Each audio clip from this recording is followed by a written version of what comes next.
Vai tavā dzimšanas datumā ir cipari, kas atkārtojās 3 vai vairākas reizes? Ja tev ir 3 vai vairāk viennieki, tas nozīmē, ka tev ir liels spēks uz līderību, neatkarīgi no tava dzimšanas datuma. Tev ir atbildības sajūta, tu spēj uzņemties vadību, pieņemt lēmumus, izstrādāt stratēģiju, bet ir jāpiedomā pie tā, lai ieklausītos arī citos cilvēkos. Jo liksies, ka tava taisnība ir vienīgā un cita taisnība vienkārši nav. Ja tavā dzimšanas datumā ir daudz divnieku, tad tu esi ļoti foršs, tāds iejūtīgs cilvēks, tev ir svarīgas attiecības, tu rūpējies par tām, tu spēj tās veidot, bet tavā dzīvē arī būs daudz šaubas.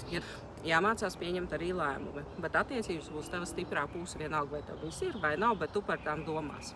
Savukārt trīnieki, ja nu pēkšņi ir pietiekami daudz trīnieki, tad tu esi gudrs cilvēks, tev patīk mācīties, izzināt lietas.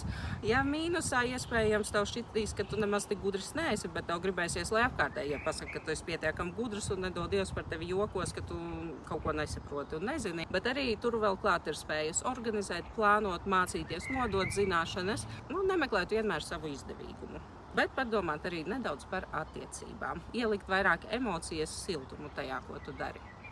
Vai tavā dzimšanas datumā ir kādi skaitļi, kas atkārtojas 3 vai vairākas reizes?